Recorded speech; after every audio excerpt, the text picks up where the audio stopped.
3 years ago, I gave up everything to help my cousin Tucker on his ranch. Today, I'm finally collecting my share of the profits, $1 million. I'll give you $5,000, but you owe me $1 million. $5,000 is more than you deserve, Cole. $5,000 won't fix what he stole from me, but it's enough for a new start. Without me, this place is dead by Christmas. Do I have what it takes to start my own farm? Only one way to find out. Let me lease it for 1 year. They all lost everything. Are you sure you want to risk it? Whatever the boy offered, I'd double. He doesn't want the land. He just wants to humiliate me. This ground isn't dead, ma'am. Say more, boy. Tucker, off my porch. Now I've got to buy my first herd. Tucker's bidding against me on his own cattle. It will wipe out my savings, but I've got the money. You just sold me your 8 best. She was only 4 months old. Never again. I won't fail again. This car is the last thing of value I own. But a farm needs equipment more than a man needs memories. We do it right. If she eats, they all eat. Tucker, that boy knows cattle better than anyone in this county. 3 years ago, I gave up everything to help my cousin Tucker on his ranch.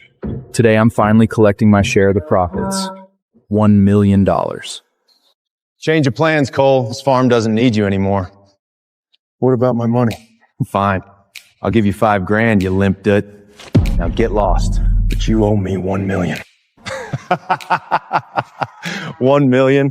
$5,000 is more than you deserve, Cole. 3 years ago, you had 100 heads. Now you've got 2,000 heads. $5 million last quarter. I worked day and night for you. I built this ranch. Boys, y'all hear this? My poor cousin thought he was running this place.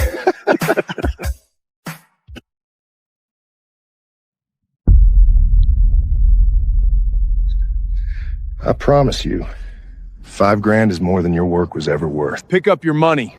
I hate that I need this money. $5,000 won't fix what he stole from me. But it's enough for a new start.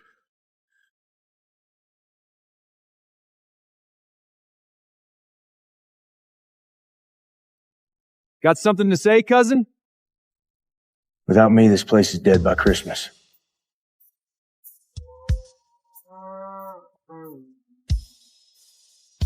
You'll be calling me.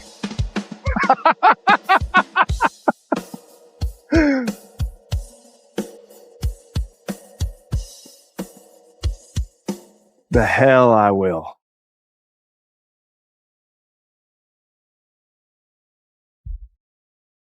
Do I have what it takes to start my own farm? Only one way to find out.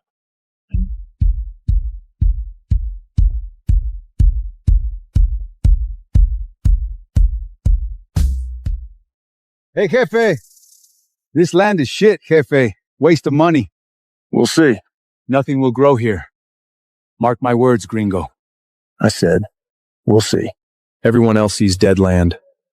400 acres of dust, salt, and weeds. That's the only reason I can afford it. But I've never seen it that way. I always felt something was still living under it. Something waiting. All right, then. Let's build it.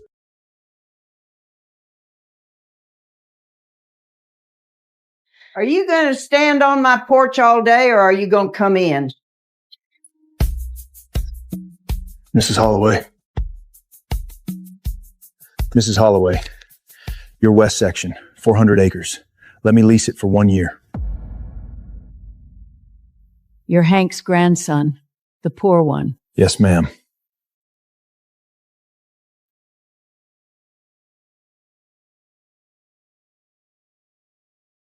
That land killed my husband. 6 men leased it after him. They all lost everything. Are you sure you want to risk it? I don't talk just to talk, Mrs. Holloway. Well, I don't lease to fools. Well, I don't lease to fools. She's testing me.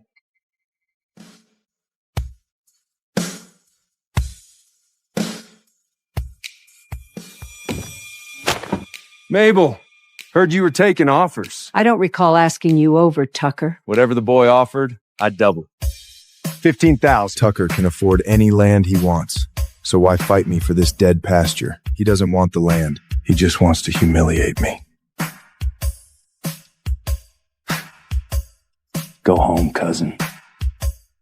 Boy's so broke, he can only afford a pile of dead dirt.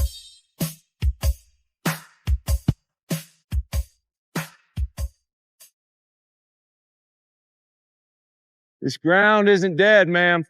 Say more, boy. Continuously grazed for 40 years. Never rested. Foxtail and ironweed grow. Wind comes off that ridge. This land is waiting for the right master. Come on, Cole. You're saying a bunch of nonsense. We all know this is barren land. Tucker, off my porch. Excuse me? You're standing on my husband's wood. Get off. 3,000. 1 year. Mabel, I just offered you 15. I said, get off. Crazy old woman.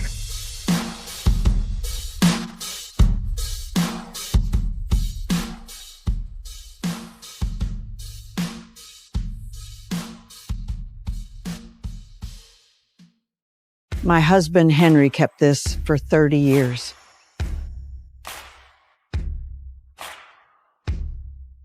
Henry believed in that land his whole life.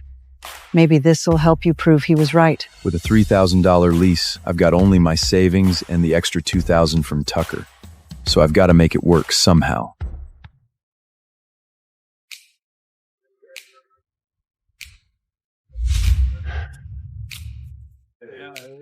Mabel gave me a chance. Now I've got to buy my first herd. These are good steers. Tucker's selling his 8 best as trash. He just never knew what he was looking at. Son, you here to buy lunch? Nah, the whole pen. Cole, those are killing cows. Tucker cowed them for a reason.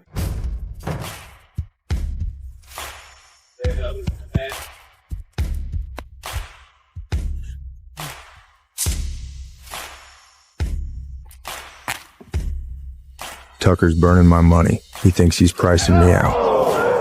But I've got more saved than he thinks. And these cows are worth it. Welcome to the auction, cousin. Lot 1, starting at 8. Do I hear 8? 8:59. 9 to the brown shirt. 10, 11, 12 to the boss. 13, 14. Tucker's bidding against me on his own cattle, just so I don't get my hands on any cows. Boy never picked a steer in his life, walks into my yard. Picks the worst 40 I got. Son, he's setting you on fire. Walk away. 14, going once, twice. Sold. 40 head, 1,400 apiece. That's how my poor cousin does business. Now you're $56,000 in the hole. Where do you think you're going to get that money when you're flipping burgers next month? Save me a seat, bub. It will wipe out my savings.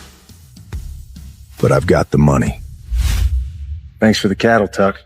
You just sold me your 8 best.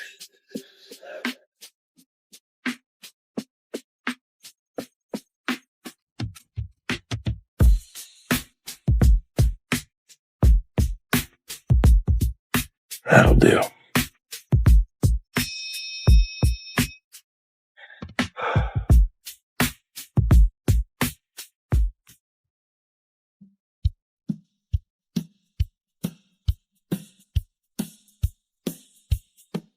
Sure, this barn isn't pretty to look at, but it's all mine.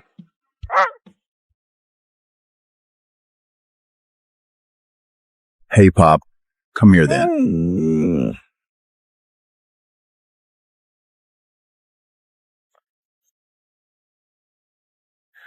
No collar. You need a job, little miss, huh? Good, because I need the help.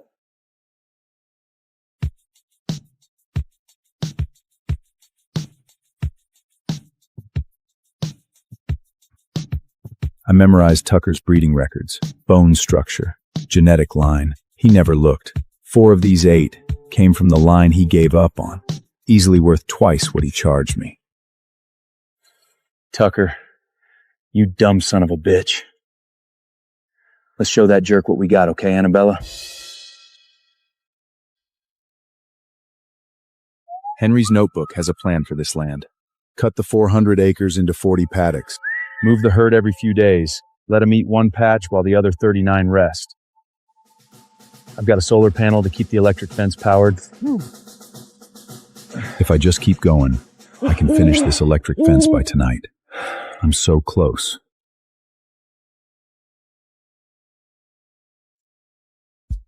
The hell is this idiot doing?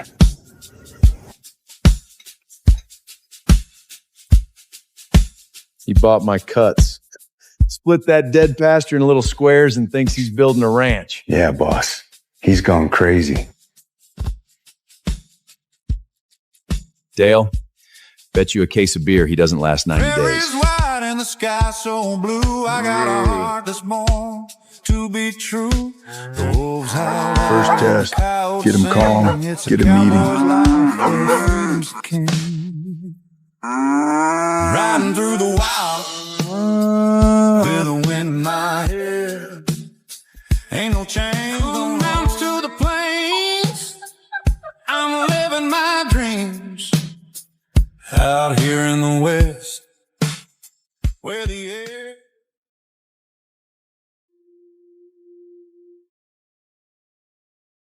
No.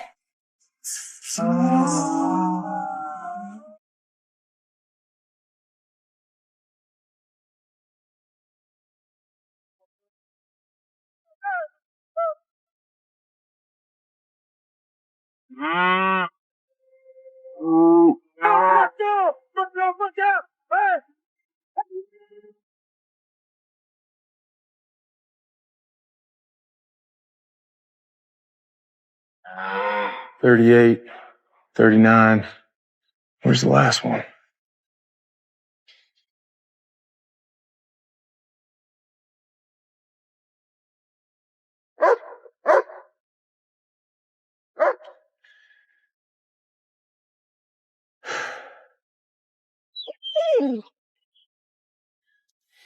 She was only 4 months old. I didn't check the weather. I turned the cows out too soon. They didn't know the wire yet, and she paid for it. I'm sorry, girl. This is on me.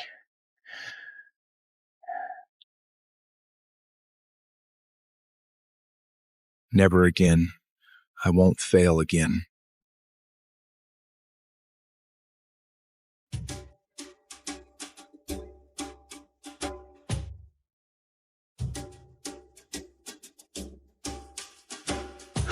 I need better equipment.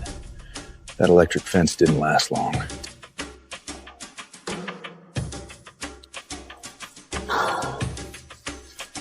I'm running out of money. I need cash. Today.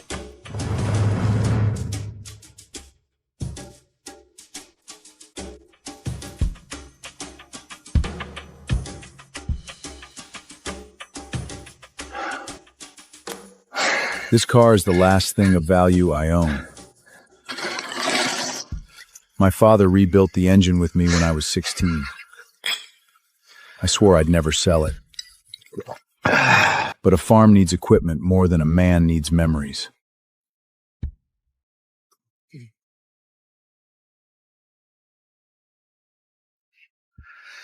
Whoa, boy. What you asking for it?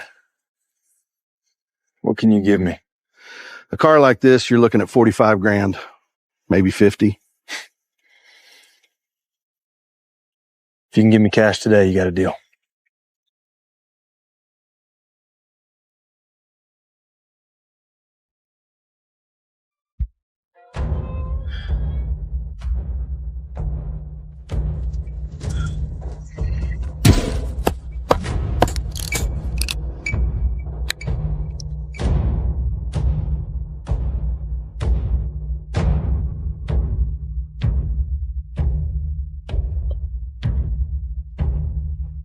Sorry I had to sell the car, Pop. You and me built that engine for nothing. Now I've got to do the same thing with this land. Now, we do it right. 6 weeks since the storm. Every paddock has a backup now. Backup chargers, Back up water, back up everything. I won't lose another calf.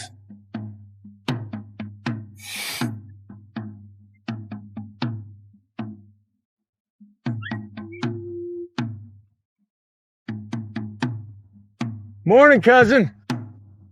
40 acres of cow, boys running a petting zoo. Enjoy it while it lasts, cousin. Bet those cows won't even touch that dead grass.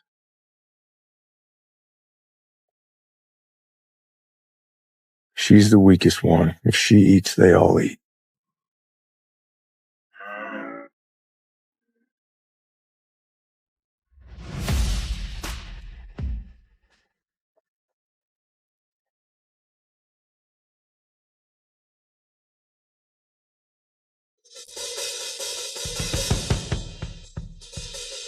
I'll be damned.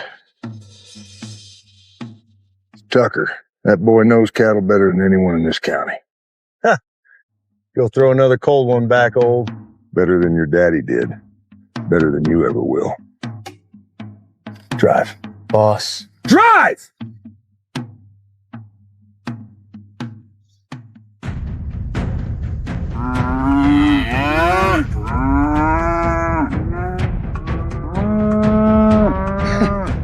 He's got no staff to back him up.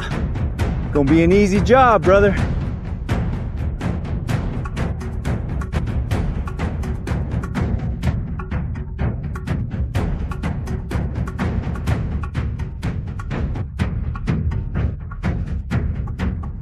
Old lady can't shoot for shit!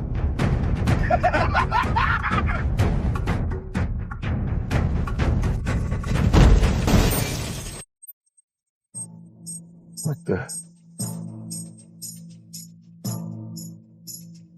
Come at me, son.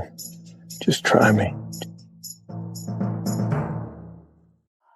What the hell are you smiling about, you nasty old hag? Wake the hell up! Here, you can have my leftovers. Okay, that was definitely a sex dream. But where even am I? Where are the 3 hot guys? Hot guys? Oh my god, you're drooling over hot guys? Wake up, Sylvia. You're not the favored crown princess of the Obsidian Empire anymore. What? Look at yourself. Look at how ugly you are now. Crown princess? Obsidian Empire? Why does that sound so familiar? Shut up! You want another slap across that ugly, wrinkled face? Ew, Cassie, maybe we shouldn't touch her. What if her aging curse is contagious? I am not ending up all shriveled and hideous like her.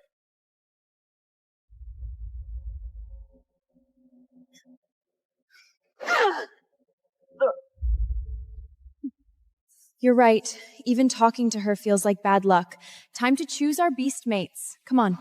Beast mates, the Obsidian Empire, an aging curse. Why does all of this feel so familiar? I've seen it somewhere before. I already broke that stupid mutt they gave me last time. This round, I'm picking one that can actually take a beating. I've got my eye on the S-tier Golden Lion. If he tears through the arena today, he belongs to me. And nobody tries to take what's mine. You are your mother's favorite princess.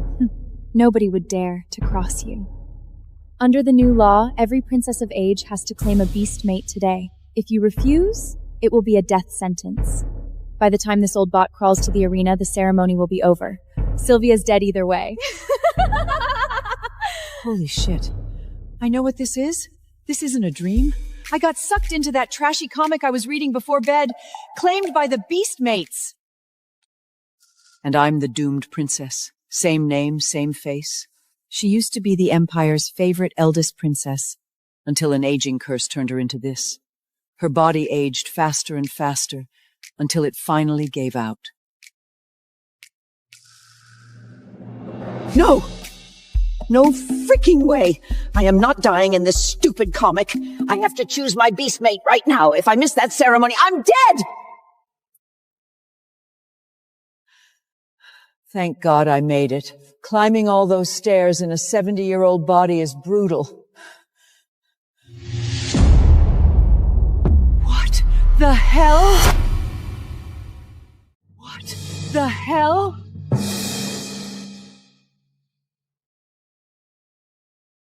What?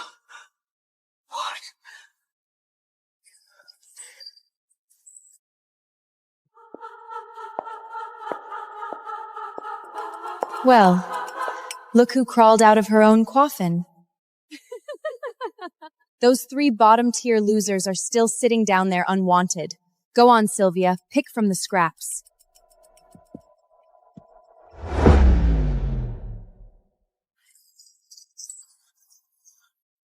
Come on, let's go pick those scraps.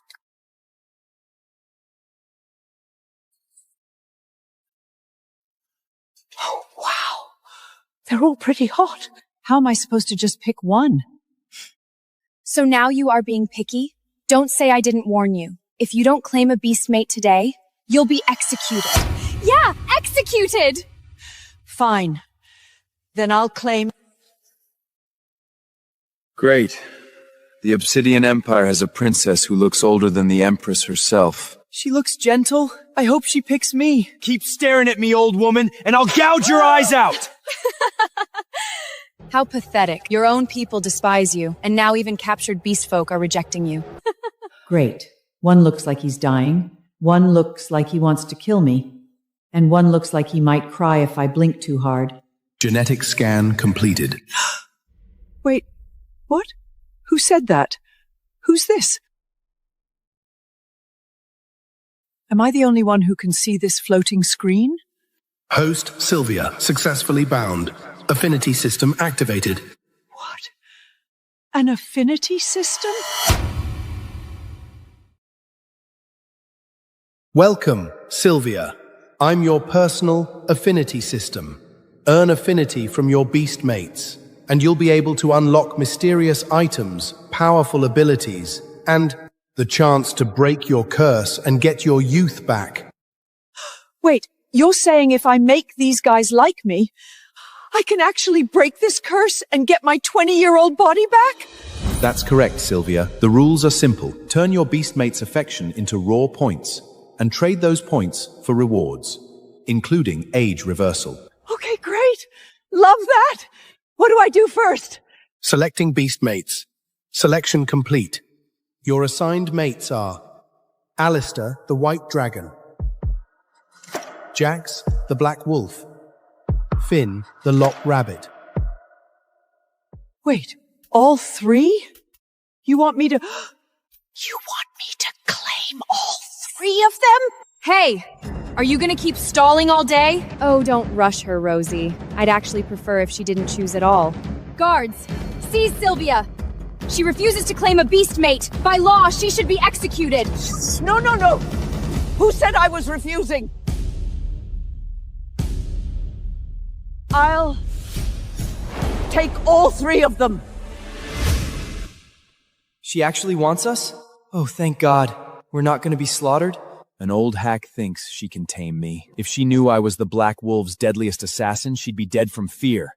A 70-year-old princess taking 3 mates? No, this smells like a setup.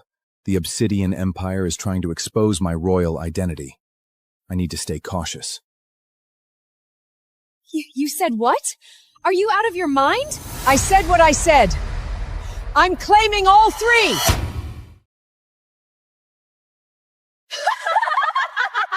A brittle bag of bones taking on 3 beast mates at once? Oh my God, this is priceless. Trash belongs with trash. Let these 3 worthless beasts escort this half-dead relic straight to her grave. Honestly, it's a match made in hell.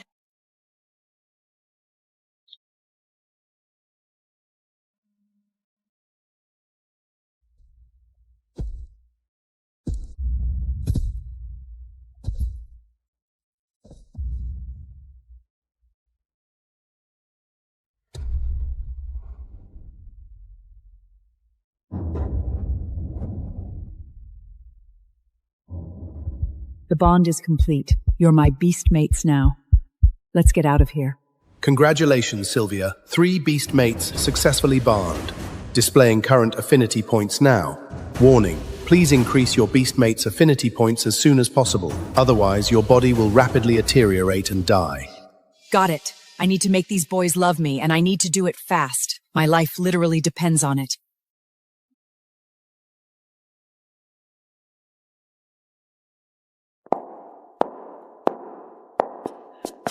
What's the rush, Grandma? Eager to plan your own funeral? Move. Or are you just that desperate to get home so your 3 beast mates can service you? With that frail little body? Are you sure you can even survive them? I said, get out of my way. Who the hell do you think you're talking to? Bruno, teach this crate some manners!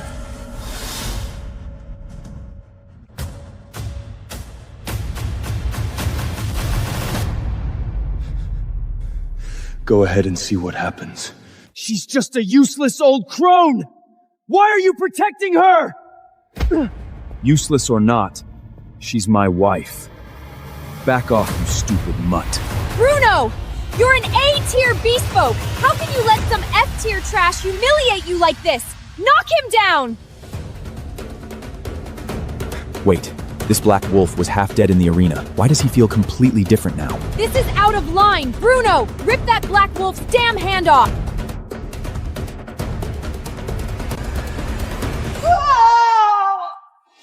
Help! Somebody help! All I did was follow Imperial law and bring my mates home, but my sister, Rosie, is ordering her beast to murder me in the halls. The heavens already cursed me with this dying body, and now my own sister wants me dead. How could you be so cruel? Old witch, you've got some tricks. Just wait. Cassie and I are going to make you pay. Stop embarrassing yourself, Bruno. We're leaving. She's weak, but she's got brains. Played that crowd like a fiddle. Maybe I underestimated her. She seems really reliable. I really am lucky she picked me. I knew she wasn't simple. This is obviously an Imperial trap to expose my true identity. I won't fall for it. Seriously? -10? What's wrong with this Alistair guy? All right, my 3 lovely husbands. Let's go home.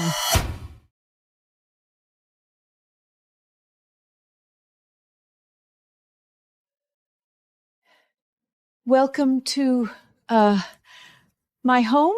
You sure this is your home? Not a royal broom closet? I'm broke and exiled. This is the only place they gave me. I hope you don't mind. You saved me from the arena. Wherever you go, I'll go. We'll make a life here. What a kiss ass.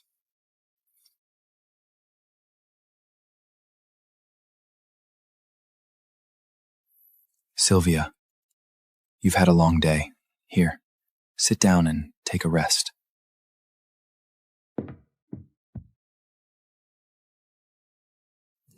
Sit. Thanks, Finn. But you 3 just spent the whole day surviving in the arena. You must be exhausted. Get some rest. I'll see what I can find for dinner. Rule number 1 of handling men: the way to their hearts is through their stomach. Once I fill their stomachs, those affinity points are gonna skyrocket.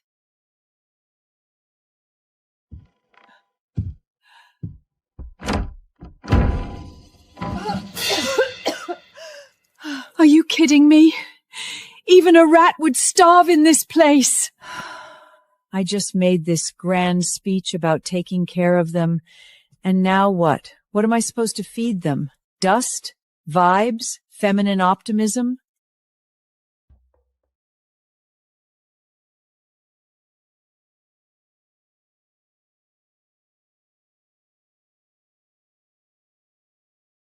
Look at those faces. How am I supposed to tell them my kitchen is empty? Just wait here. I'll be right back with a feast.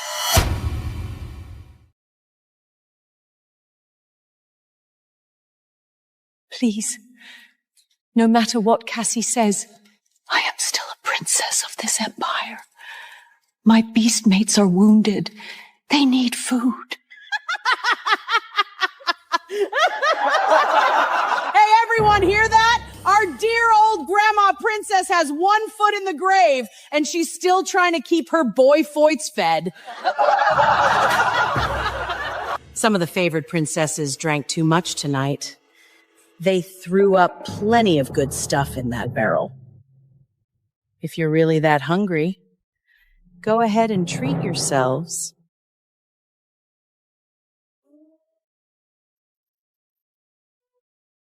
Keep the gourmet puke for yourself. Since you love playing lapdog so much, eating your master's vomit must feel like a reward. How dare you! I'm telling Princess Cassia every word you said today. You're dead meat!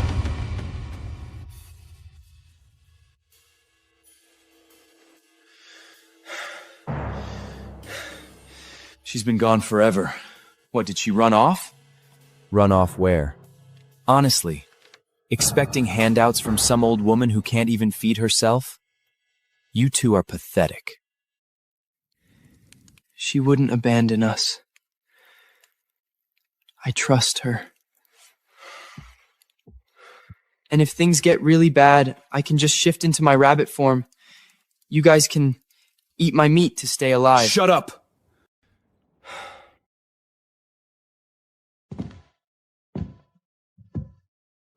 By the way, we never actually introduced ourselves. I'm Finn, from the Lop Rabbit clan. Most of my family is gone. That's why the army drafted me. What about you? You already know my name, kid. Do I really need to say it again? I'm an assassin from the Black Wolf clan. Those royal cowards set me up and badly wounded me. Like hell they would have caught me otherwise.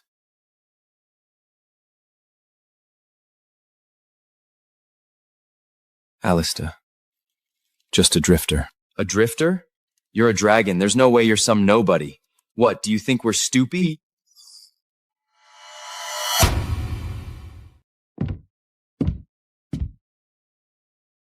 I'm sorry. The kitchen cook looked down on us. They refused to give us a single crumb.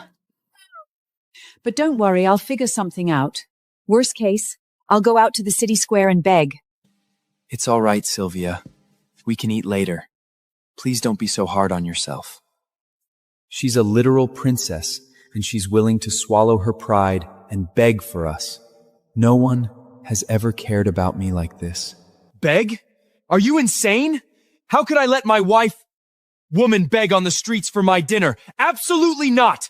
Just get some sleep. We'll figure out something tomorrow. Congratulations. Your beastmate's affinity points have significantly increased. Finn's affinity, 20. Jax's affinity, 10. Alistair's affinity, 0. Wait here. Let me go see if there's another way.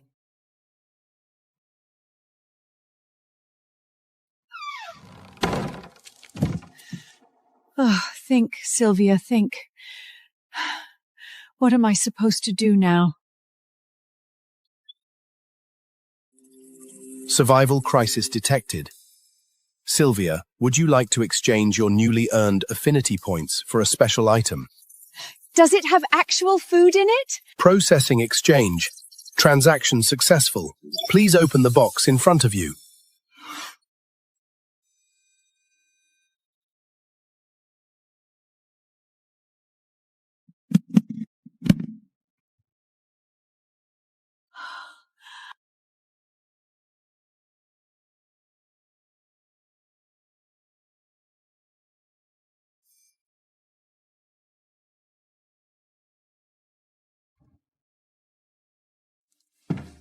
All right, boys. Who wants to try some specialties from my hometown?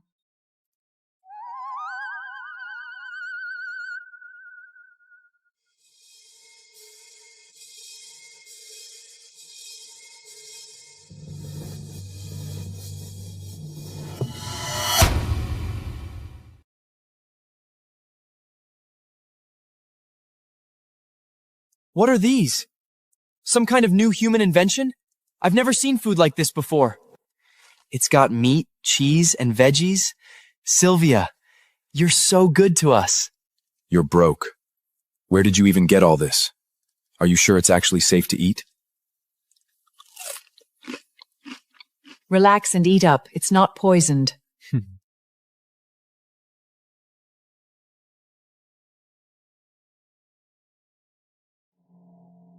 What the hell is this?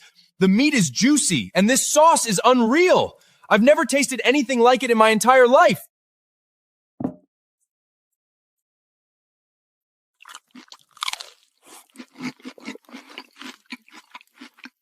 Is it seriously that good?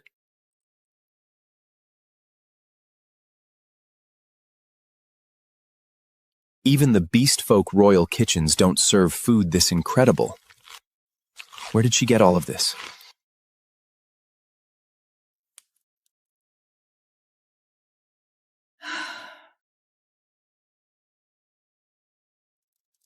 It's getting late.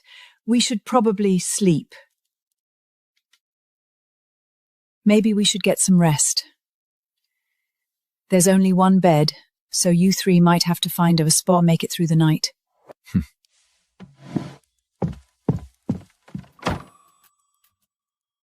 I'll take the first watch.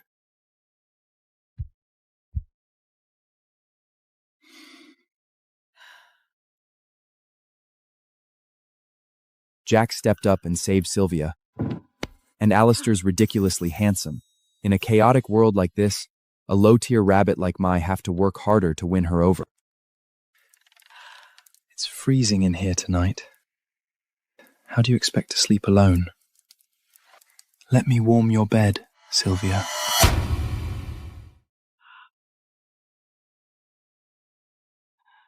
It feels so good. Wait, what the hell am I thinking?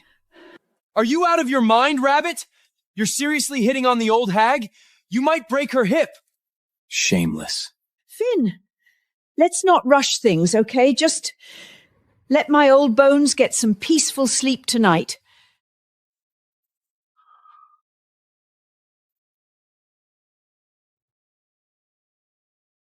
Finn? Shh. Sylvia, please don't push me away. I can't fight like Jax, and I'm not smart like Alistair. Offering my body to comfort you, it's the only value I have left. Finn, you don't need to prove anything to me. I made that bond with you three because I wanted to help you, not because I expect you to please me. Sylvia, you're nothing like the humans I used to serve. What, because I'm the oldest and ugliest one? No. When I look at you, I don't see an old woman. I see a beautiful, innocent soul. Honestly, I'm really glad I met you. So listening is the key to raising the rabbit's affinity. Okay. Finn, tell me about your past. What happened before you ended up in the arena? My clan used to live deep in the forest. We were peaceful. Until that day. The beast folk declared war on humanity, and we were drafted by force. After I was captured, they sent me to some human noble as a plaything. These scars were from him. When he got tired of me, he dumped me in the Imperial Colosseum to die. And then you found me. Don't worry, Finn. You're safe now. I'll protect you. And I won't let anyone hurt you ever again.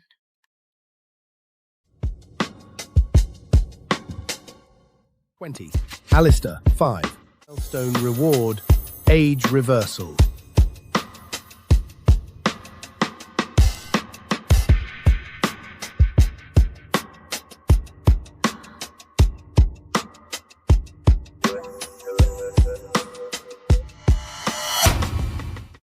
Instead, they poured all their love, wealth, and devotion into Seraphina, the orphan girl they took in until she became the pampered jewel of House Thornwood. When Seraphina charmed her way into a betrothal with Lord Lucian Aurelius, the handsome heir of the most ancient ducal house in the realm, she became truly untouchable. But fate is a fickle thing. A fortnight before the grand wedding, Lord Lucian fell from his horse in the old forest and never woke. The court healers called it a cursed soul sleep. His body breathed, but his spirit was gone. When House Aurelius came to hold Seraphina to her sacred vow, she laughed in their faces. Nurse a living corpse. I'd rather die. I will not marry a ruined man. Not for all his wealth. Lucian's furious soul stood right there in the corner of the great hall, his eyes burning with hatred. Whoever stays to care for me, I will give her a fortune, an estate, gold, freedom, anything just to spine this treacherous viper when I rise. A fortune. My eyes lit up. I lifted my trembling hand. Then, I'll marry him. Every head in the hall turned. Seraphina's mouth fell open, and the dead lord's spirit stared at me as though I had risen from a grave of my own. I did not care for the title. I did not care for the castle. I wanted the gold. I braced for Seraphina to forbid it. All my life her chief delight had been to thwart me, then drink in my misery. But she only smirked and shoved me forward by the shoulder. You are useless in this house anyway. Go wipe his filth, it suits you. Look at you, throwing yourself at a sleeping man. So starved for a husband you would take a broken one. How low. I bowed my head and said nothing. Let her sneer. Every cruel word carried me one step closer to the door, and to a fortune that would set me free of all of them. But Lucian's soul did not stay silent. You poison! For years you wept to me that your sister Alara tormented you. It was a lie. Every word of it. It was you who tormented her, and I, fool that I was, believed you. His rage frosted the window panes. I tucked my chin and crept toward the Duchess instead. I am the true-born daughter of this house. If it does not offend you, my lady, I will take my sister's place. I will wed Lord Lucian. The Duchess Cassandra had worn grief like a veil since her son fell. House Aurelius had sworn to the court that he would soon recover. If the betrothal collapsed now, the whispers would spread, the alliances would crack, and the standing of the house would bleed away. I was, suddenly, the thread holding her dignity together. You would truly do this. He cannot speak the vows yet. But care for him, keep faith as a wife should, and when he wakes, the seat of this house is yours. I nodded, meek and eager. I am gentle with the sick. I nursed my own grandparents to the end. My parents eagerly chimed in, their smiles dripping with unctuous warmth. Yes, exactly. The girl is a worthless thing anyway, born for nothing but menial service. Sending her to care for the young lord is a perfect match. As her parents, we give our full consent. Please, take her off our hands immediately. They spoke as if discarding a piece of rubbish, utterly desperate to shove me out the door. The soul stopped raging. He drifted close, circling me, his cold gaze raking me head to foot until my spine shivered. I pretended I could not see him, and smiled my most useful smile. Half an hour later I stood in the Chamber of Recovery, and met Lord Lucian Aurelius in the flesh. He was wasted thin, his fine features sharpened by illness, kept alive by tinctures the court healers dripped between his lips and the slow rise of his chest. Cassandra dabbed her eyes. His skull was struck in the fall. The priest sealed the wound, but the soul sleep holds. Half a year, perhaps 3. We wish to keep up appearances, yes, but also to give him a companion. Seraphina need never have touched a basin. We do not lack for court healers. But a sleeping soul must be called home. A cursed sleeper, she explained, needs the warmth of constant company, a voice at his ear, day upon day, to keep his mind alight and coax his spirit back. But the heir could not be seen in such a state by outside eyes, and she herself was consumed holding the house together. Seraphina had been the natural choice. Instead, the burden had fallen. Of all souls, to me, the spirit stood at the bedside, gray and bitter. I thought she would never leave me. She has frozen my heart for good. All I want is one reliable soul to read me the parchment dispatches each morning. Is that so much? Gods know if this Alara is even capable. I listened to him grumble and understood. Body and soul had been torn apart. That was why I could see him drifting. When he woke, his spirit would slip home, and he would see me no more. So I made my plan and spoke it aloud to the Duchess. Each morning I will read him the house dispatchings. I will fill the room with music and voices without pause. I will tell him the weather, bring him sense to wake his senses. And the washing, the turning, let me do that too, my lady, if it does not offend.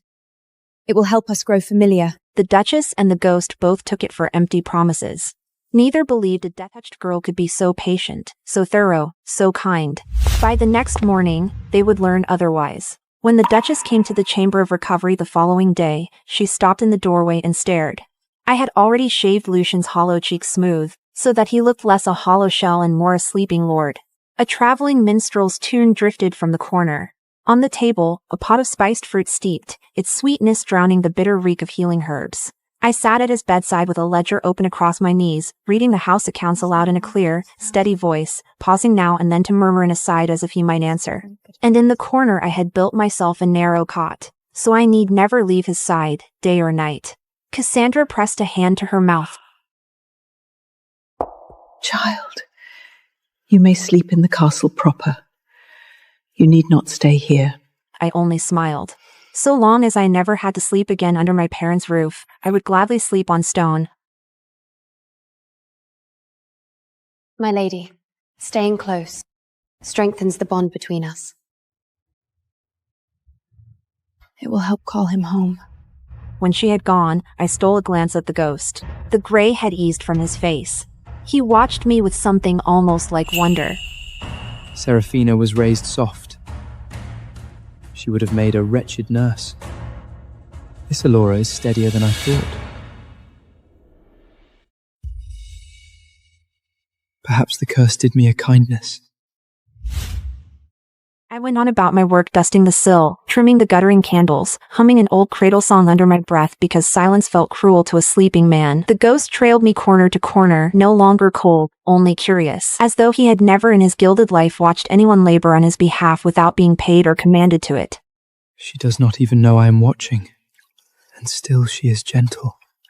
I pretended not to hear, and pressed a cool cloth to his brow. After that, I told myself, the rest would be simple. I tucked the blanket to his chin and let myself believe, for one breath, that a fortune was already as good as mine, the gold, the estate, the freedom deed, every coin of it near enough to taste. I began to study the ghost the way a hunter studies tracks. He could not wander far distance from his body seemed to thin him, like ink in water. Mostly he kept to his chamber of recovery, drifting out only on the fairest mornings to taste the air. So when he muttered to himself, I listened.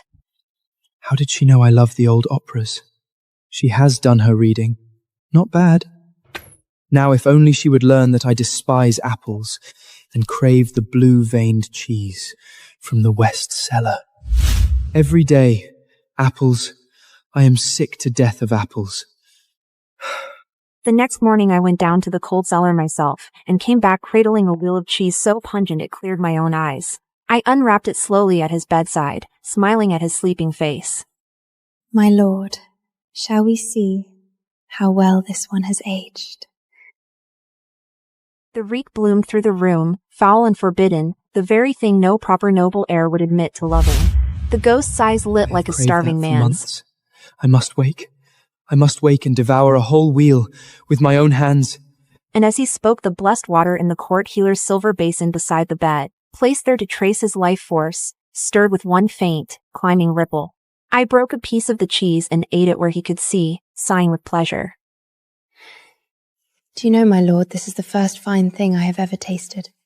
At home I was given the bruised apples, the rotten pears, never anything like this. The ghost went very still. I had grown easy with his silent face. So I kept talking, the way one talks to a friend, and the words I had swallowed for 20 years came pouring out. Your mother gave me a purse for my trouble, 200 gold. She thinks the work is hard. But at home I tended my parents, and Seraphina both, and my grandparents before that. Here there is only you. It is the lightest my life has ever been. When I dared to look, the dead lord's eyes had gone red at the rims. Are her parents mad? They have a true-born daughter worth 10 of that spoiled orphan, and they starve her to feed a viper. I will see that whole house answer for it! I felt an unexpected warmth and pushed it down. Vengeance could keep. So long as the gold reached my hands, I would thank every god there was. From that day, the ghost and I grew close in a way I cannot name. I went on pretending I could not see him, yet I gave him everything he wished before he wished it aloud. And he never left my side, watching all I did with those red-rimmed, thawing eyes. 4 months passed this way. Then, one ordinary afternoon, as I bent his thin fingers gently to keep them from stiffening, his hand twitched. On its own, the ghost stared at his own flesh, stunned. My nerves. My body answered the touch. Did you feel that? The curse is unraveling. My dawn is coming. I am so close to waking. I flew to fetch the Duchess, half laughing, half in tears. The good news could not be contained. Within days, learned court healers and priests came from across the realm to attend him. And so did Seraphina. She swept into the chamber of recovery, wrinkled her nose at the sleeping lord, and seized my arm hard enough to bruise. They say he's waking. Is it true? When I would not answer fast enough, her palm cracked across my cheek. You think you've climbed into House Aurorius? You think you can look down your nose at me? Alara, you fool! Strike her back! I will stand behind you! Strike her! When he wakes, you crawl back into the gutter. I will tell him I tended him all along. He loves me. He will marry me, waking or not. The ghost understood before I did. So long as my mind keeps even a shred of this soul's memory, I will never wed her. Then he faltered, and his voice dropped. Never. But will I keep it? When I wake, will the soul's memory and the body's memory truly join? Or will it all wash away and leave me believing lies?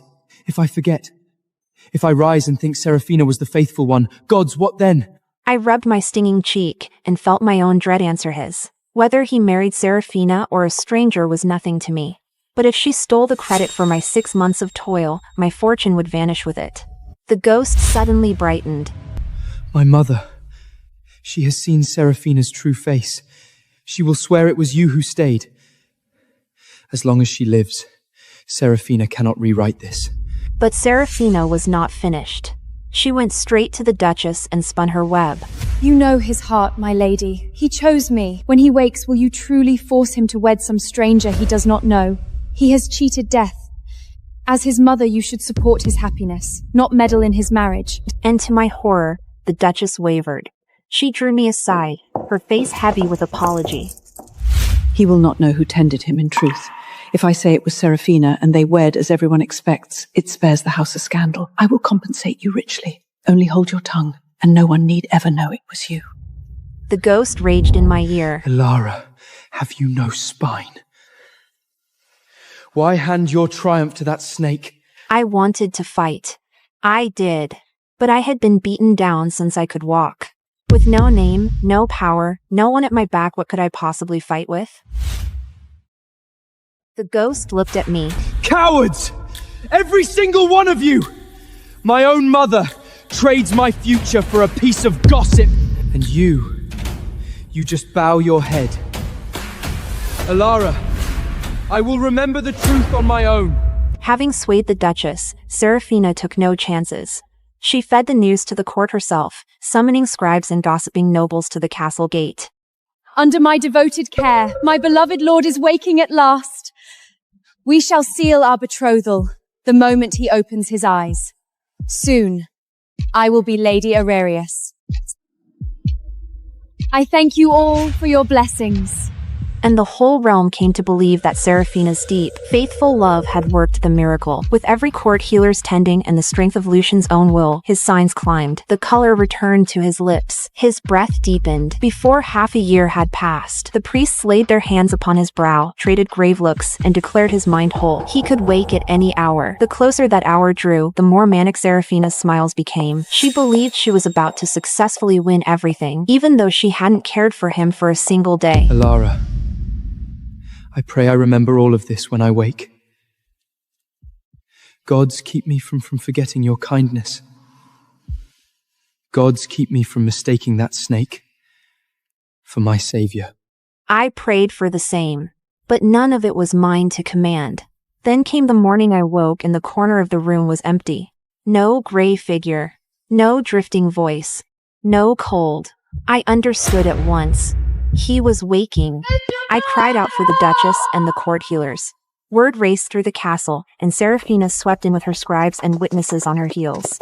Beneath 100 breathless eyes, the priests murmured the waking rites over his still form. A long silence. Then Lord Lucian Aurelius, the sleeper of House Aurelius, slowly opened his eyes. I had a family of 4 and a boyfriend. Yet I was entirely alone. To my parents and brother, I was just a tool to pave the way for my pampered twin sister. To my fiancé, I was just a shadow, while he showered my sister with the love and gifts that belonged to me. I thought the Columbia acceptance letters was to be the moment Lucas slipped a ring onto my finger, and my parents, for once, actually acknowledged my existence. However, on the day college acceptance letters were released, I clutched my laptop and rushed into the living room. Mom! Dad! I got into Columbia! I'm actually going to New York with Ethan and Lucas. The living room was completely empty. My parents, my brother, and my fiancé secretly jetted off to New York to celebrate my twin sister's fake success, leaving me behind without a word. A glossy Columbia muck on the count sat, a gift from Lucas last year. His voice echoed in my head. Get into Columbia, babe, and I'll take you to every single romantic spot this city has to offer. I had made those words my entire world, surviving countless all-nighters, but now that mug was shoved aside. Beneath it, 3 printed flight confirmations. My mother, my father, and my twin sister, Chloe. 8 Tamshin, JFK, New York. My fingers went totally numb as I opened Instagram. Ethan, my older brother, had just posted a reel. He was wheeling Chloe's suitcase through the terminal, grinning at the camera. Welcome to NYC, princess. Time to go conquer your pre-college program. Lucas was standing right there beside them, handing a massive bouquet of blush pink peonies. Chloe looked up at him through her lashes, biting her lip. Do you think Claire's gonna hate us for leaving her behind? Claire's fine. Missing one trip isn't gonna kill her. A sick chill seeped straight into my bones. The city I had ruined my health to reach, and they had already shut me out. Right then, my phone buzzed. My mother had finally realized she had another daughter. Keep your Columbia news out of the family chat group. Chloe is finally happy. Don't ruin it by making it all about you. Before I could even catch my breath, and another text flashed across the screen. Babe, you already got into your dream school. Don't start drama and steal her spotlight over this. My hand shook, knocking the Columbia mug off the counter. It shattered against the tile. I crouched down and picked up the shards. I didn't cry. Suddenly, New York felt miles away, far enough that I didn't want to go anymore. Ethan's voice cut through the phone, backed by the noisy hum of the airport terminal. Claire, what's the code to the pink suitcase? 0521. May 21st, Chloe's birthday. Mine too. But in our house, that date had only ever belonged to one person. Over the line, a sharp click signaled the lock giving way, followed instantly by Chloe's whining voice. Ugh, Ethan? My sunscreen literally exploded everywhere. My whole bag is ruined. Relax, sweetie. I'll just get Luke to take you to replace it. Ethan soothed her over the line, his tone sickeningly indulgent. Suddenly, the phone was ripped away. Claire, why are you ignoring my FaceTimes? Look, Chloe's doing her prep program here, and New York rents are insane. Sign over that $20,000 check you got. I need it to lock down a luxury apartment for her. I walked to the bathroom and turned the faucet on full blast, letting the freezing water numb my fingers. I already spent it on tuition. The line fell completely silent. When Lucas spoke again, his voice had dropped to absolute zero. Claire, pick a better lie. Columbia hasn't even billed you yet. We all know you're just holding on to that check. He spoke with the absolute arrogance of a guy who genuinely thought he owned my entire life. Chloe is fragile, Claire. You've always been the strong one. Columbia's dorms are amazing anyway, so it's not like you're going to suffer. Can't you just let your sister have this one thing? I grabbed a towel, slowly drying my hands. I spent it, Lucas. Spent it on what? Shopping. Claire! Lucas snapped, his composure completely evaporating over the line. Since when did you get this selfish? Chloe didn't get accepted, and she's been crying for days. As her sister, instead of showing some compassion, you're seriously being this petty over a check? I looked at my reflection in the mirror. My expression was dead calm. So you all just left for New York without telling me? I spoke softly, but Lucas heard me anyway. He let out a sigh. We didn't tell you because we knew you'd totally overreact. Look, you got into Columbia. You're the pride of the family. Chloe is just really insecure right now, and we wanted to give her some support. You're strong. What's the big deal about staying home alone for a few days? I just listened. So that was it. In their eyes, my success was a sin. Because I was strong, I didn't deserve to be coddled. I didn't deserve to be celebrated. I didn't even deserve the grant I had worked so hard to earn. I get it. Lucas took my quiet tone as instant compliance, his voice softening into a low purr. Good girl. Just transfer the money to your mom. She stopped stressing about the apartment. I gotta go. Chloe wants to grab cupcakes at Magnolia Bakery. Bye, babe. The line went totally dead. I didn't send the money. Instead, I walked back to my bedroom, opened my laptop, and logged into the application portal. Aside from Columbia, another official acceptance was sitting in my private inbox from a top architecture school in California. It was over 2,000 miles away. No Manhattan luxury. No Lucas. I clicked open the page. The cursor hovered between decline for Columbia and accept for California. Holding the mouse, I declined Columbia without hesitation, chose the West Coast school, and secured my design grant safely inside a personal account completely out of their reach. Click. Confirm. I closed the laptop. I turned around, opened the wardrobe, and pulled out my suitcase. I began packing my clothes piece by piece. The outfits I had bought specifically New York were shoved right back into the deepest corner of the closet. California would be warm. I wouldn't be needing them anyway. My phone buzzed on the bed. Mom had sent a photo. Chloe was wearing a new necklace from Lucas, a radiant smile on her face. The caption read, "Chloe is much happier today." I didn't reply. I just put the chat on Do Not Disturb. 3 days later, the front door was pushed open. The living room was instantly filled with the sound of laughter. New York is so muggy and hot right now. The pollution completely ruined my skin. I'm breaking out already. Mom complained, kicking off her shoes. Ethan followed right behind her, loaded down with shopping bags. As long as Chloe had a good time, Mom. Honestly, she's been in such better spirits since we got there. I sat on the sofa, holding a book. The moment their eyes landed on me, the laughter died instantly. The entire living room turned ice cold. Mom frowned, her gaze sweeping over the clean coffee table. "Claire, we're exhausted from the flight and starving. You didn't even bother to have dinner ready for us?" I closed the book and stood up. There's food in the fridge. Mom glared at me and walked past me. Chloe peeked out from behind Ethan, decked out in fresh designer dress and rare limited edition sneakers, the ultimate New York trophies. She lowered her head, her voice cracking with unshed tears. Claire, please don't be mad at Mom and Ethan. I'm the one who begged them to come to New York with me. If you're going to hate anyone, hate me. Why are you apologizing, Chloe? Who does she think she is to be mad at you? He turned to me, his gaze sharp. Lose the attitude, Claire. She's about to start pre-college program and she's already under so much pressure. Can't you be a supportive sister for once in your life? I looked at my own brother. Since we were kids, it was always the same. The moment Chloe cried, I was automatically the one in the wrong. Mom walked over, holding her glass of water. Then where is the money, Claire? Lucas told you to transfer the money for Chloe's apartment. Why haven't you done it? Chloe literally cried herself to sleep last night because she missed out on that beautiful place. I looked at my mother's entitled face. I bled for that grant. I spent countless all-nights drafting and trashing designs until my hands bled. Why the hell should I just hand it over to her? Mom slammed the glass down hard onto the coffee table. Because she's your sister. You got into an Ivy League.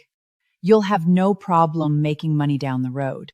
But Chloe doesn't have it as easy as you do. She needs a head start.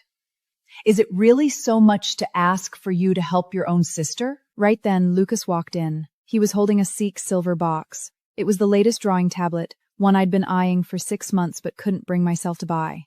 I was a design major. I needed it. Lucas had promised it to me as a graduation gift if I got into Columbia. Chloe, here's the tablet you wanted. Oh my God, Lucas, you are literally the best. Lucas ruffled her hair, his eyes full of affection. I stood there, staring at the silver box. Lucas turned to look at me. Claire, your old tablet still works fine, and I just started at the firm, so cash is a little tight right now. Don't be petty. I'll get you a new one next year with my bonus. He always had a way of delivering the cruelest blows in the gentlest tones. I just nodded calmly. Okay, I won't be petty. Lucas paused.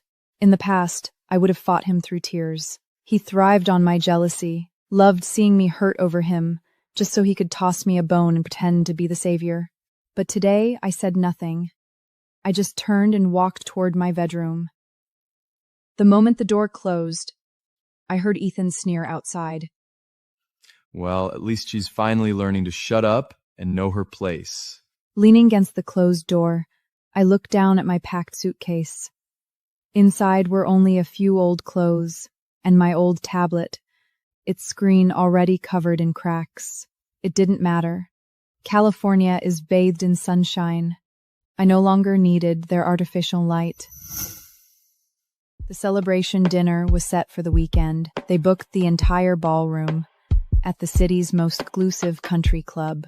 The welcome sign at the entrance read in elegant Creole, "Congratulations, Chloe, Columbia University Prep Program." And at the very bottom, my name was squeezed into the corner like an afterthought. And congrats to Claire. The font was so small it was barely legible. The relatives streamed in one after another. My parents stood at the entrance, their faces glowing with pride. Aunt Beatrice walked over, holding Chloe's hand and praising her endlessly. Oh, Chloe, sweetie, I'm just thrilled for you. You know how impossibly hard it is to get into that Columbia prep program. But of course, with Lucas pulling strings for you, nothing is impossible. Turning around, she spotted me sitting in the corner and offered a dismissive smile. Oh, and good job to you too, Claire. Now that you'll both be in New York, remember you're the older sister. It's your job to look after Chloe and make sure she has everything she needs. I looked down at the ice water in front of me and said nothing. The banquet ticked off. Dad stepped to the front, clinking his champagne glass to command the room before opening with a toast. Chloe glided onto the stage, soaking in the attention the stunning designer dress Luca had bought her. Thank you, Mom, Dad, Ethan, and most of all, Lucas. She blushed, looking at Lucas at the main table. I honestly wouldn't be standing here today without Lucas' encouragement. He never stopped believing in me, even when I wanted to give up. The room erupted into thunderous applause. Knowing glances passed among the guests, shifting between the two of them. Lucas sat at the main table, a slight smile on his face. I sat at a side table on the very edge. My table mates were distant relatives who rarely visited. They sipped champagne and lowered their voices in discussion. It's so weird. Claire got a full ride to an actual Ivy League school, and they barely blink an eye, but they throw this massive party for Chloe's prep program. Oh, please. Chloe is the pretty, sweet one. With her looks, she's guaranteed to land a millionaire down the road. I think Lucas definitely has feelings for her. Right, we might share the exact same face, but I'll always be the spare. I took a bite of smoked salmon from the buffet plate. Very salty. The club servers wheeled out a 3-tier cake. Lucas walked up to the stage and took the knife. He took Chloe's hand, and together they sliced the first piece. Plate in hand, he walked straight over and looked down at me. Claire, Chloe insisted you get the first slice. She feels bad because you've been throwing a tantrum all week. Just take it. Everyone is watching, so don't ruin her night. I looked at the cream-covered slice of cake on the plate. On stage, Chloe was watching me expectantly. I didn't pick up the fork. I don't like sweets. Lucas's jaw tightened instantly. Do you really have to do this right now? Just then, Chloe ran over, holding up the hem of her dress. Claire, please don't be mad at me about the drawing tablet. I didn't know Lucas bought it for you first. I'll give it back to you, I promise. Please just don't hate me.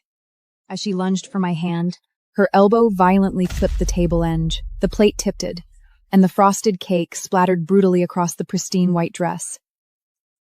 I'm sorry, Claire. She covered her mouth, stepping back. Ethan rushed over instantly and shoved me away, shielding Chloe in his arms. She was just trying to do something nice for you, pushed her? I stumbled back, a dull ache. I didn't even touch her. Cut the crap, Claire. It's just a stupid dress. Chloe didn't mean to do it. Mom hurried over too, glaring at me fiercely. You just couldn't let her have one good day. Could you? You always to find a way to ruin everything!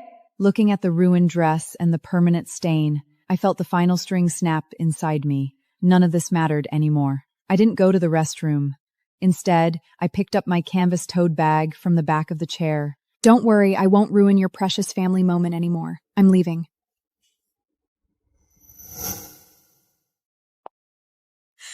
Claire. Lucas's voice came from behind. I didn't stop, walking straight out the club doors. Lucas caught up and grabbed my wrist. Get back inside, Claire. Don't do this.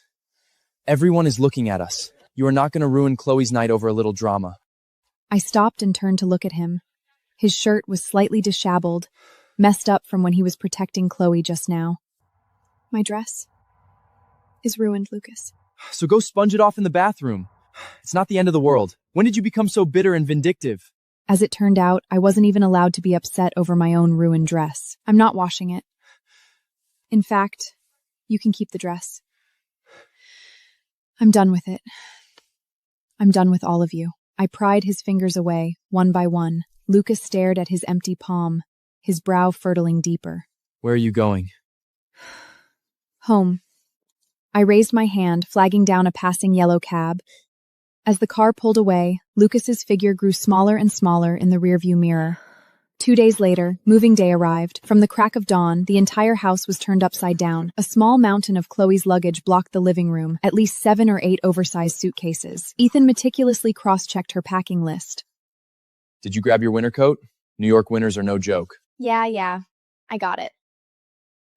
I walked out of my bedroom, dragging a small suitcase. No one noticed me. Lucas pulled up out front and immediately came up to help, making trips back and forth with Chloe's bags until the trunk and back seats were packed with Chloe's things. I stood at the foyer. Lucas wiped the sweat from his forehead, walked over, and looked at my luggage. Claire, the car's completely packed. And you barely have anything anyway. Just catch an Uber to the airport and grab the next flight. Text me when you land, and I'll pick you up once everything's all settled, all right? Ethan chapped in from the driveway, crossing his arms. Yeah, Claire. You've always been independent. Not like Chloe, she gets totally lost without a GPS. My fingers tightened around the handle of my suitcase. Then, slowly, I let go. Okay. Lucas gave my hair a patronizing ruffle, looking pleased. Good girl. I'll make it up to you with a nice dinner once you get to the city. They crowded around Chloe and went downstairs. The house fell completely quiet. I checked my phone screen. On the app, my digital ticket gleamed. A one-way flight to California, boarding in 2 hours. At 3 p.m., the gates of Columbia University were bustling. He looked down at his phone. No new message. Frowning, he dialed my number. Your call has been forwarded to an automated voice messaging system. Lucas kicked a pebble on the ground in frustration. Claire's still not here? Straight to voicemail. Lucas scoffed. She's definitely throwing a fit and screening my calls. She's being completely impossible lately. Honestly, just ignore her. Once she gets lost in the city, trying to haul all her luggage by herself, she'll come crawling back to us, crying. Lucas stared at the passing crowd. His gaze locked onto every single girl stepping out of a taxi. Meanwhile, 3,000 miles away, California was bathed in brilliant golden sunshine. Dragging my small suitcase, I stood in the orientation center of California's top architecture school. Welcome to California. Go ahead and sign the welcome wall right over there. Under the freshman section, Architecture to Design, I signed my name. Claire.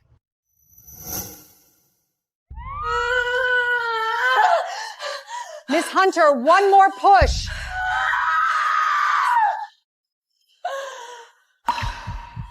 Pup, you gave birth to a hybrid! Miss Hunter, we're required to report this.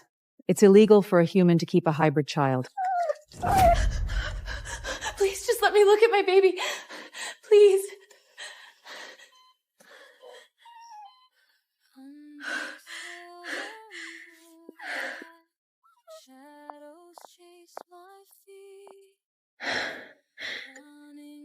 A little wolf pup. That means that night I slept with a werewolf.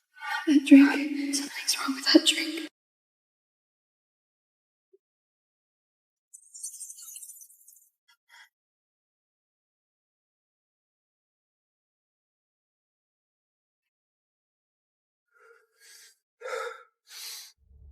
Damn it. The full moon. I'm in heat.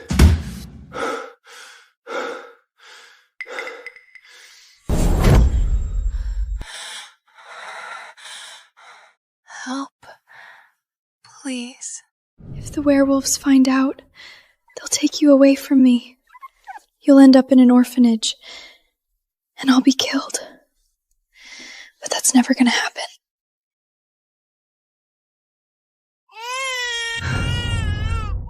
The hybrid's over there. It's just you and me now. Mommy will always protect you.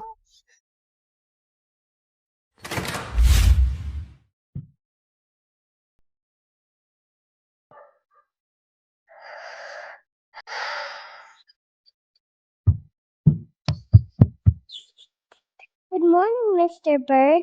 What do you think today?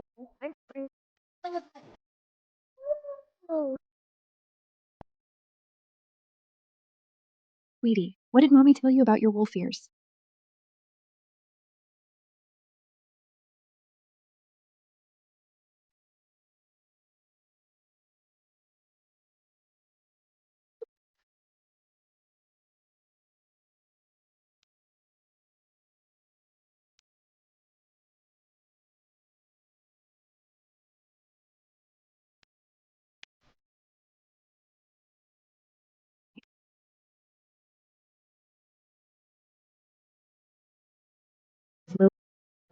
Appetite is more wolf than human.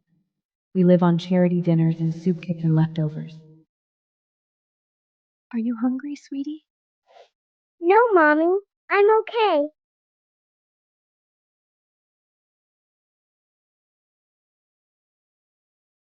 Okay, sweetie. Going to the party together. I'll be alone. You have to promise. With animals, no wolf ears. I promise, Mommy.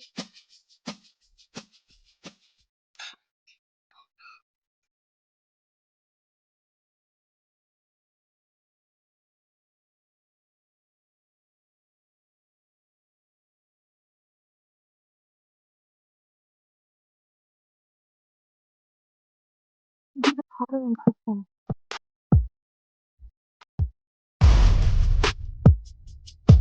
Alpha.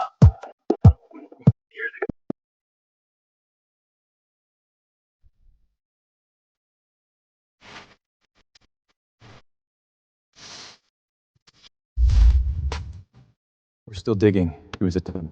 No pullback.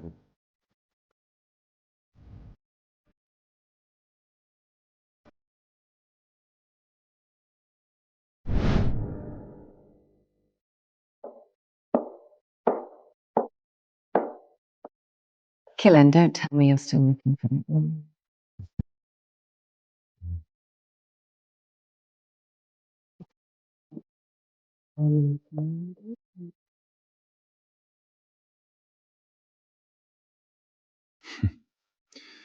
What's your magical goal?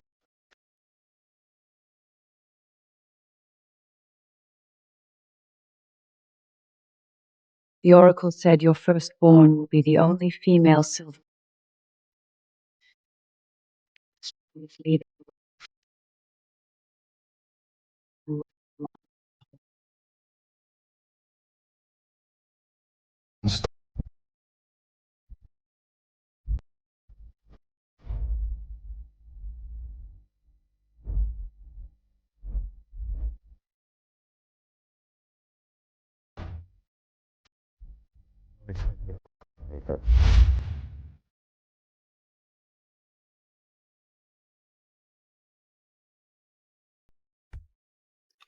Mommy, it's so boring here. Can I go play?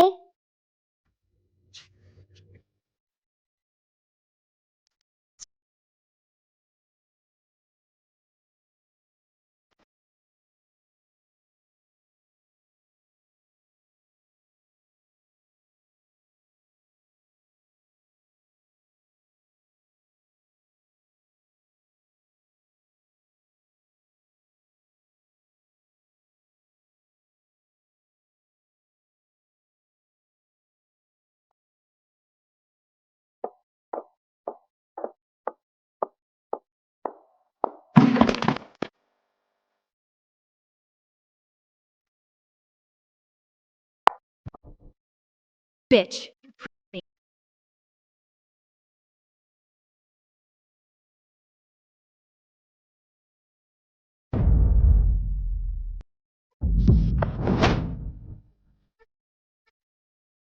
You forgive mine. The damages.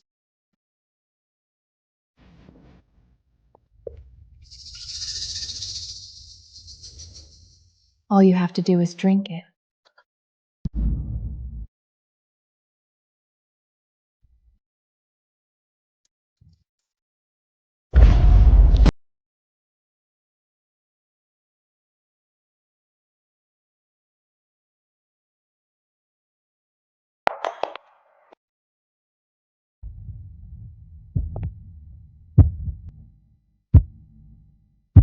Why does my body know her? Were you working here 5 years ago?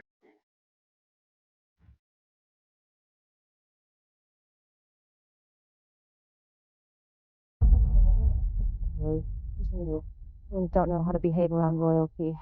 Let me take you to get changed.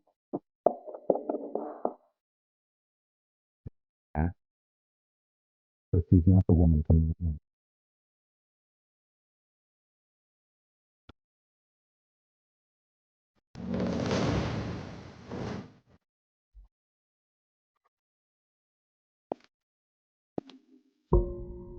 Eva. Spoke to me. You can help me change.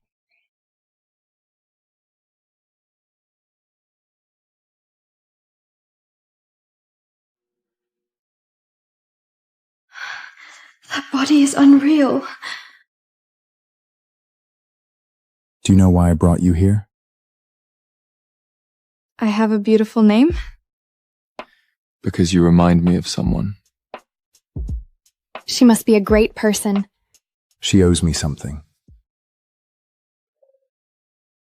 An explanation. She slept with me and vanished. Let me dry your hair. You'll catch a cold.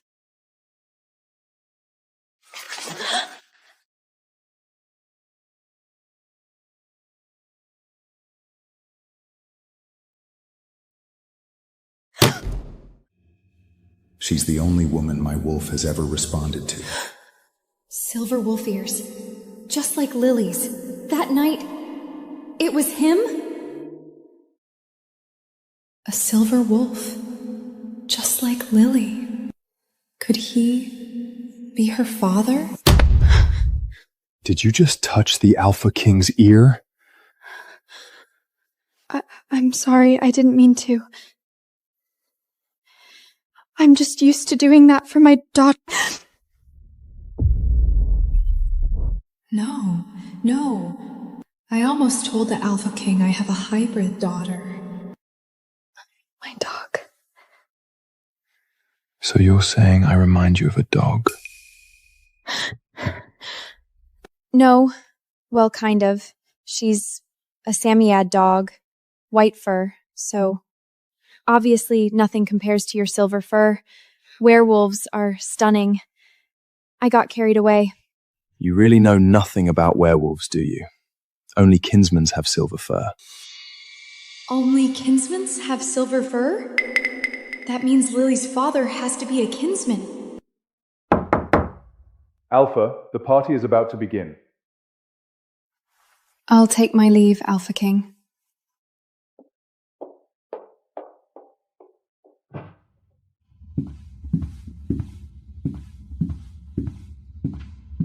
Oh, sorry.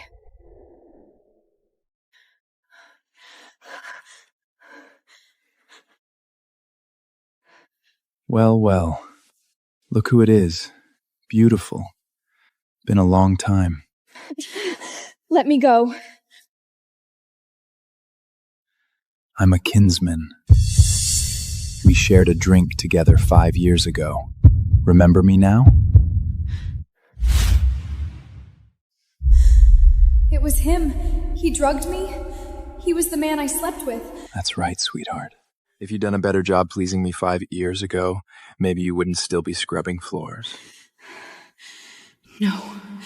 I'd rather die than let this man be my baby's daddy.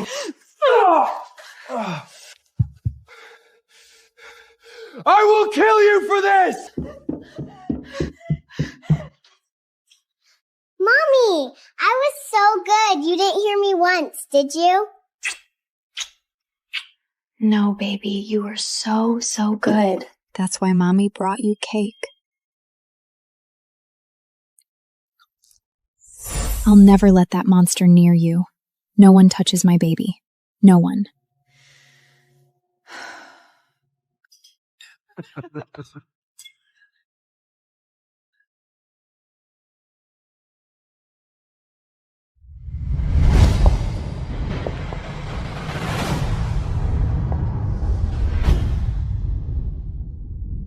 Welcome, honored guests. Tonight we celebrate the union of Killian and Serana. Let the ball begin. The most powerful alpha in the world is finally off the market. I heard Mrs. Kinsman pushed for it. She wants an heir. That child will be lavished with love and wealth. His fiancée is an alpha's daughter. Of course. He's Alpha King. And she's luckiest woman tonight.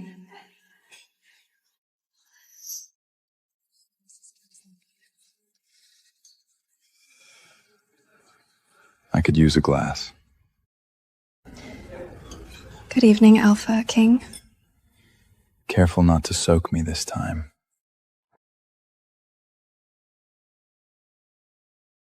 Killian, there you are. Everyone is waiting for us to open the floor. Tell them to wait. I'm asking Eva for the first dance. Killian! This is our engagement party. You'd humiliate me to dance with a lowly human? You may be my mother's choice, but that's not my idea of a mate. So don't get carried away. It's you. You've been throwing yourself at him, haven't you? Shameless, pathetic human.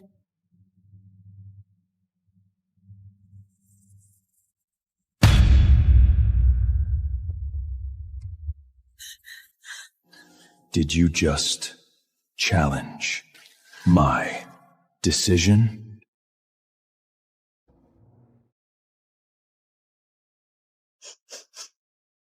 Daddy?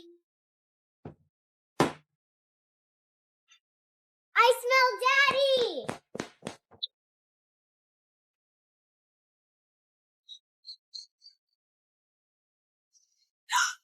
Oh my god, it's Lily! That scent. My scent? Lily!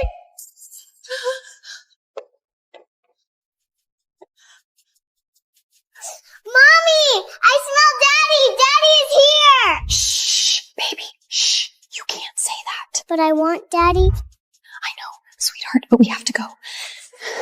Right now.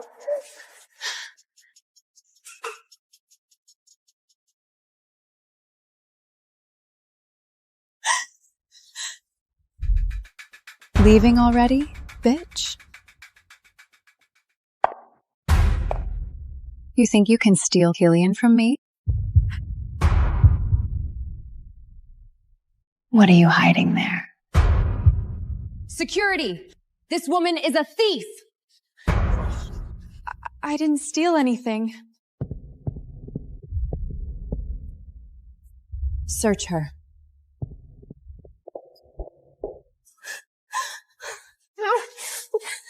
Don't touch me!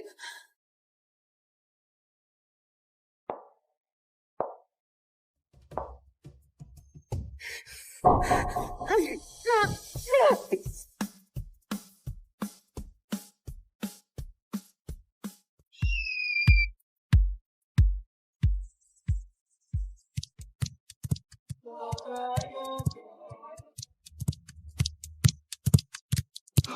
the hell? Is that... A wolf pup?